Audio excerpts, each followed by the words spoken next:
Next up, Schmitty gang. Schmitty gang, gang, gang. We got Mike. Mike's coming with a video. So for all the OG, I feel like Mike has definitely solidified himself as one of like the OG, like if you watch hoop videos back in the day type of person. Now, with that being said, he didn't have his like videos up where he just like some of them just flopped. But Mike is still nevertheless a goat at this YouTube shit when it comes down to making the basketball videos, and his opinions I feel like are just very concise and everything. But with my comments today, I will be just, I saw this video, this is something I will watch, but I'll also piggyback my opinions off of it. So let's just get it. Let's get it, Schmitty. Really, like, I be dropping these basketball videos just for my own personal, like, I watch basketball at the end of the day. I watch basketball, so why not just make basketball videos when I'm watching basketball anyway? You know? Why be lazy about it? Why just watch TV when I could just make the content about the TV as well? You know what I'm saying? Players don't want to play. You gonna make $70 million and you can't play basketball 3 or 4 days a week? Bird played 81 games a year, bad back. Will played every minute of every game every year. Guys today are softer than funeral home music. They don't have a load management. Damn. Kendrick Perkins be having the wildest takes, bro. What they have is a great they just have him up there.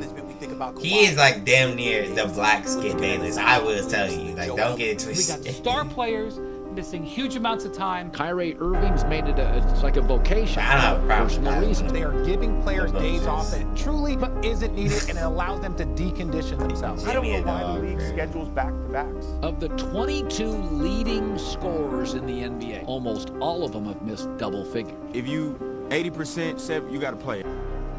Back in 1962, Wilt Chamberlain played an NBA record 48.5 minutes a night. In the 20 years he played, Kareem Abdul-Jabbar averaged 78 games a season. Larry Bird suffered a Hey, look at that, Mr. Skyhook. Look at that, alright. Back injury in 1985 that would later ruin his career, 80s, but he still played all 100 games of the Celtics championship team the Whoa, very I've never next seen year. Bird And after highlights. suffering a broken foot in his second season, Michael Jordan would miss just 7 more games in his entire Chicago Bulls career. But then, enter the term load management. As you can see, when taking a look at the game's best throughout the years, every NBA All-Star from 1960 to 2020, the data here proves that a clear pattern emerges. Up until the turn of the century, we were seemingly fine, with the 1980s seeing their All-Stars legitimately play an average of 77 games a year. Oh, but the physicality, right? The physicality, right? Here, truly giving credit to the toughness of that time period. Looking at this chart, we can see that last season, All-Stars played almost 10 games less on average than the NBA All-Stars did in the 1960s. A statistic that on paper is startling, and the reason for this number is in part due to load management. Stars are sitting out of national television games. Fans are driving thousands of miles only to be disappointed, and even the players themselves are calling each other out. And what's also important to note here is that the stakes are high. There's no denying hard numbers, and the numbers from the NBA All-Star. It's simple, man. Lower the regular season. The regular season does not need to be this many games. Period. That's all it is. Lower the regular season, bro. I get it. Y'all want your bread, but like, bro, it's too long. 82 motherfucking games. That's just a random number anyway. Why 82? Why 82? Like, you're already in the 80s. Might as well be in. Once you add anything up to it. If I spend $82, am I thinking, I have $16 left? Or $18 left? However much bucks left I have. Am I thinking that? No. I'm thinking, damn, I just spent $100. You feel me? If I go pick up something that's $82, and I'm not just gonna go pick up something again when I only got $100 anyway. I'm gonna take my change and get the fuck out. You know what I'm saying? Unless you got a little dollar something, a little dollar trinket. You know what I'm saying? So with that being said, they might as well be playing 100 games out there. Cause then there's the playoffs if they make it there, the All-Star game if they play there, the Olympics, the preseason. Like, bro, It's too much. Star Game tell us one hard truth. Fan interest was down significantly. So what's up, Mike here, and I want to ask you a question. Do you think load management is actually needed? Because if we are being honest with ourselves, how is it possible that Wilt Chamberlain was able to average over 48 minutes a game in the 60s, but NBA stars now are not able to play over 34? I think we all know that the game does put a lot more stress on your body right now, but with that in mind, is it really that much more stress? And asking what I think is a more important question, after guys like Wilt Chamberlain and Bill Russell and Kareem Abdul-Jabbar paved the way for NBA players now to become celebrities and get paid $40 million a year. Bro, Mike, I ain't gonna lie, bro. You look too much like an NBA analytic, dog. Why ain't you just doing that shit for real, bro? I would have been quit YouTube if I was you. Them niggas need to give you a job. Just put on a suit. You need to stop doing your videos in t-shirts, dog. Or do it in a t-shirt with a suit over it. Like, just put on a motherfucking suit, bro, and you look the part. Year if they are amazing. Is it necessary that they are sitting? Because if it is not, doesn't that seem unjustifiable? So in 1 second, we will jump into this, but guys, for over a year, I have been creating a new channel and it is finally launched. That is right, Coors Light is launched. On this new channel, I am going to be posting more NBA content, 3 to 4 videos per week. Every single video is going to have 4 2-minute segments. Here's a segment from the first one. I had to think about it for a second to make sure it wasn't like nothing like actually fake. That is right, you heard it here. As we dive into video footage of Wilt Chamberlain, I just want to present to you the facts of Wilt Chamberlain's 100-point game. And they are that number one, there is no video footage of this game. The footage we are currently watching is just Wilt being amazing in general. Number two, there were only 4,124 people in attendance of this game. And here's where things get even stranger. Because fact number three about this game, there was no actual audio recording. I hope you enjoy the new channel. I hope you subscribe and turn on post notifications. That way you are there for a new grind. I'm so excited to show you guys Coors Light. But for now, let's jump into this. Most people you see on here talking about dropshipping have never actually made money dropshipping. Now, I don't have access to this video. The term load management was introduced into the NBA with the 2018 Philadelphia 76ers and Joel Embiid. And in the very first ESPN argument, I'd say load management came in with Tim Duncan and the Spurs, an article mentioning it, we have the words, something called load management. Sixers fans think the excuse to sit Embiid is a load of something, for sure. So as you can see, immediately there was hesitation here, but then came the 2019 season. And that is when Kawhi Leonard led the Toronto Raptors to an NBA championship after he was load managed. The NBA is a copycat league, and let's be honest here, when the Raptors won in this way, a new strategy emerged. If you sit your star enough, in theory, it does make sense that he will be a lot fresher for the playoffs. And then from there, he'll get you that NBA title, the ultimate goal. Except the thing is that even true? Wasn't LeBron James never load managed in his life? It feels like he's done just fine. Is it possible that just injury-prone players such as Kawhi Leonard or Joel Embiid benefit? I believe the truth of this.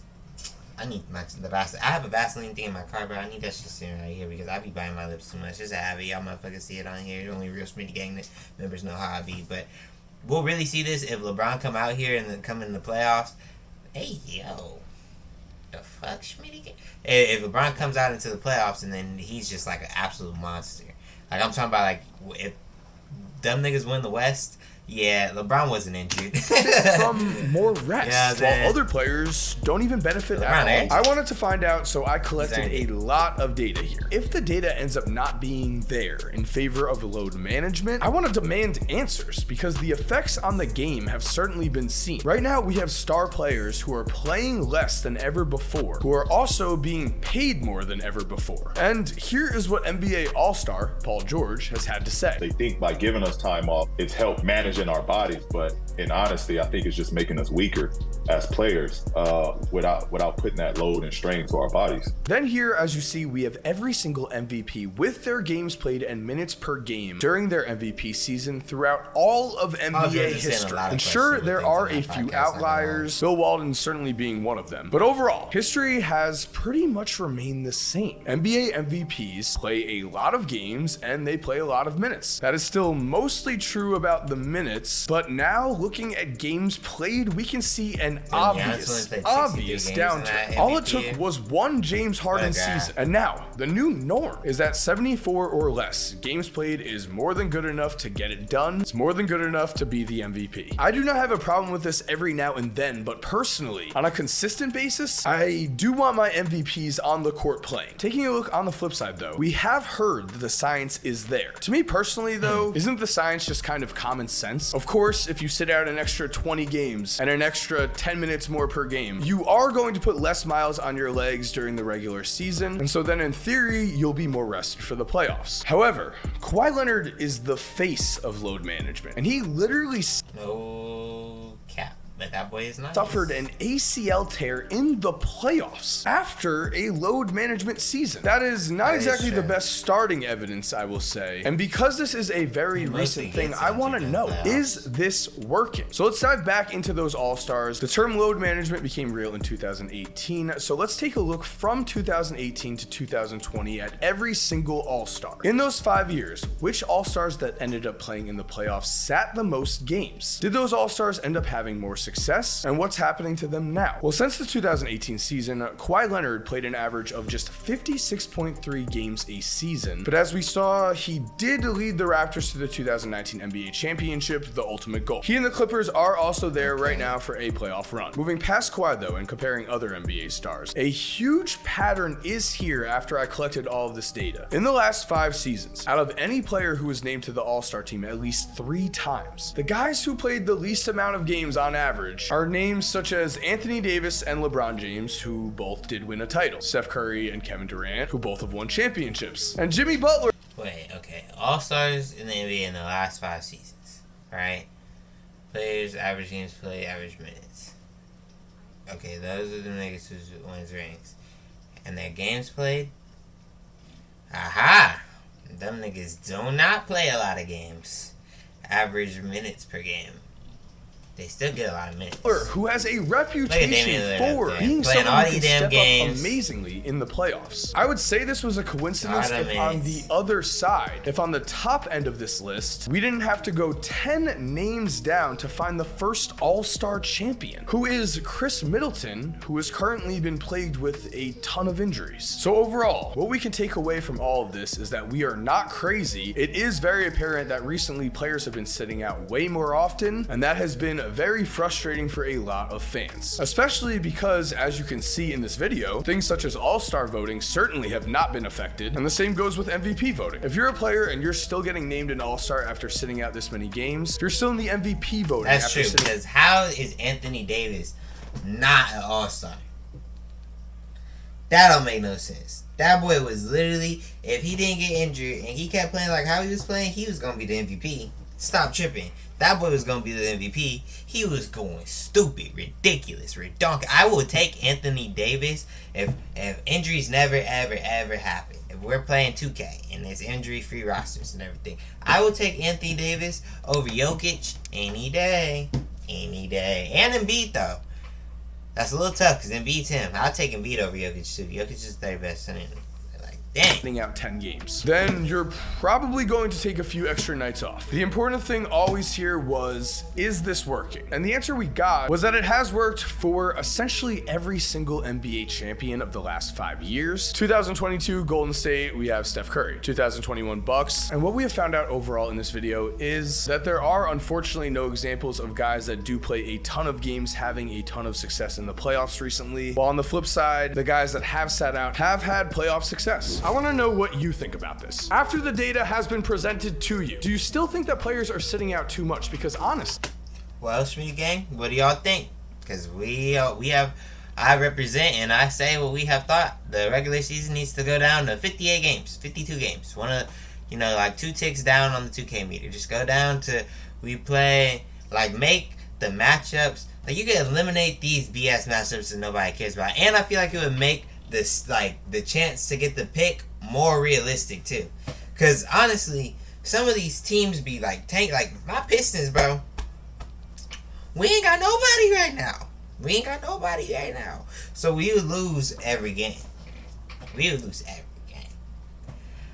Yeah. But teams like the Hornets, The Hornets got LaMelo Ball. Ever hate the man, they got LaMelo Ball, and that guy will win you a game. He'll win you a couple games.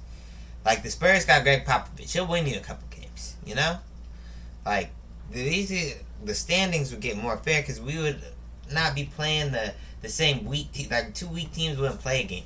The Spurs and the Hornets wouldn't play twice. The Rockets, no, we're not gonna play them teams twice. If we can project they're gonna be dog water, then their schedule will represent dog water. We could change up the nationally televised games at the end, but like, you know what I'm saying? And yeah, Schmiitty. We're gonna lower the games. Anyway, I'll holler at y'all in the next one, man. Be smooth. Oh, and I was checking the analytics, man. We had 297. By tomorrow, gotta be at 300, man. So shout out to all of the support, everybody subbing, and all the new peoples. Love y'all, and Schmiitty Gang, holler at y'all in the next one. In the next